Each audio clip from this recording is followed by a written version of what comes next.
नमस्कार व्यंकटेश भाई और तपी भाई मु शुणिली आपण गोटे स्टेटमेंट देचंती जे ढेंकानालिया बोका मु गर्व कहे मु ढेंकानालिया साधारण प्रज्ञा बा प्रज्ञा है प्रकृष्ट ज्ञान ये प्रकृष्ट ज्ञान कहे जे मनीष तो सबुठी समान अच्छा मनीषर शरीर आमर गोटे रोग ज्वर हेले ढेंकानाल लोक कौन अलग मेडिसिन गोटे इंजेक्शन दिहब बालेश्वर लोक अलग इंजेक्शन दिहब कहतु डाक्तर जदि गोटे रोग पर समान समान मेडिसिन दौरान भाई ताले आपण गोटे एरिया को देखिकी बोका ज्ञानी कहवा यथार्थ तथ्य आप तथ्यर सहित कहवा तथ्य कहूची व्यंकटेश भाई तपी भाई तथ्य कहूची ओडिशार राजस्व को पांठी की सबुठू अधिका राजस्व दौची एक रे होची अविभक्त ढेंकानाल जिला एक दुई रे होची केन्दुझर जिला मो मामू घर ढेंकानाल जिला मो निज घर आपण जो सड़क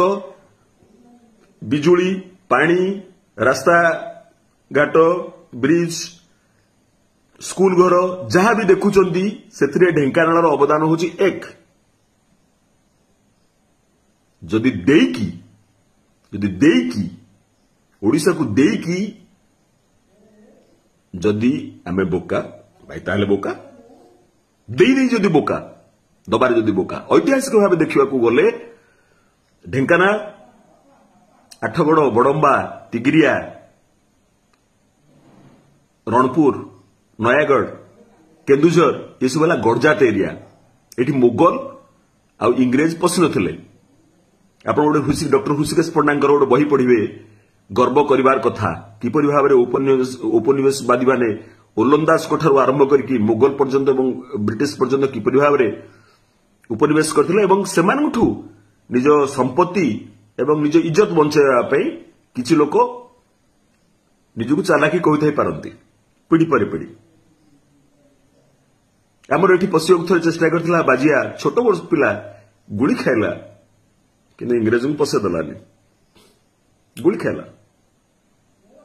ये होची ढेंकानाल एठी हमें मध्य गड़जात राजा विरुद्ध आंदोलन करथिलु सारंगधर दास जे सबुठू भारतर बड़ शिल्पपति थे अमेरिका रे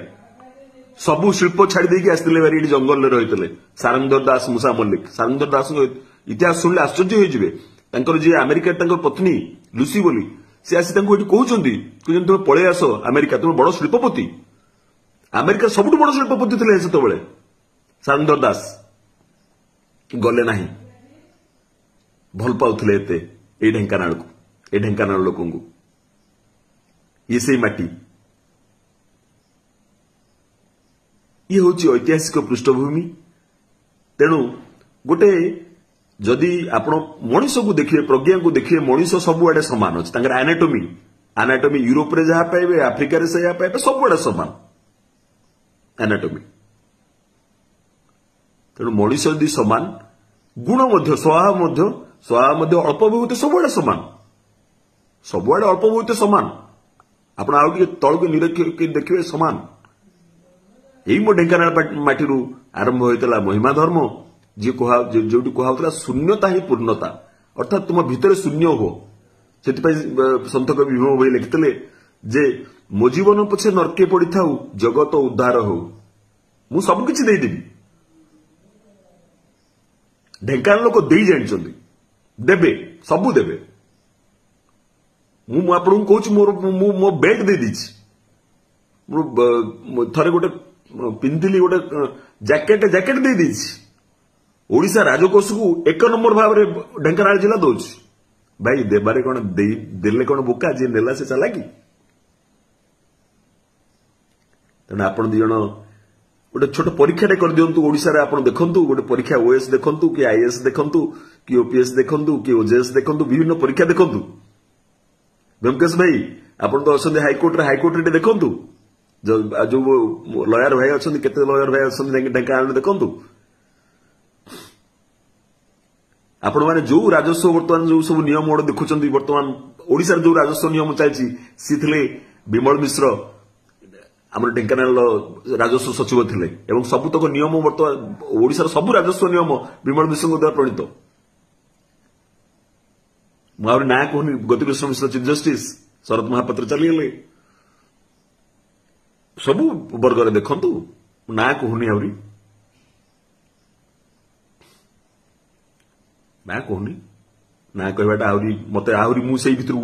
पलैबी से भितर से जो तर्क भितर को पलैबी मुझे चाहूनी आपन दी जन ज्ञानी तेणु एरिया स्पेसिफिक कहीकि जदि आपन कहवा कथा नहीं एरिया स्पेसिफिक क्या जदि आपनकर आखिटा को बड़ करेंगे देखिए सबुड़ा सामान लगे सबुड़े मनीष अच्छा सबुड़े विभिन्न प्रकार गुण अच्छी तेणु यहाँ जो कहीकि गोटे पैरोकेलिज्म बा जो पणटा देखते से भूल मागिदेले किसी बड़ कथा हेनी भूल मागी दिंतु भूल मागिले कई छोट हो जाए। धन्यवाद आज्ञा प्रणाम।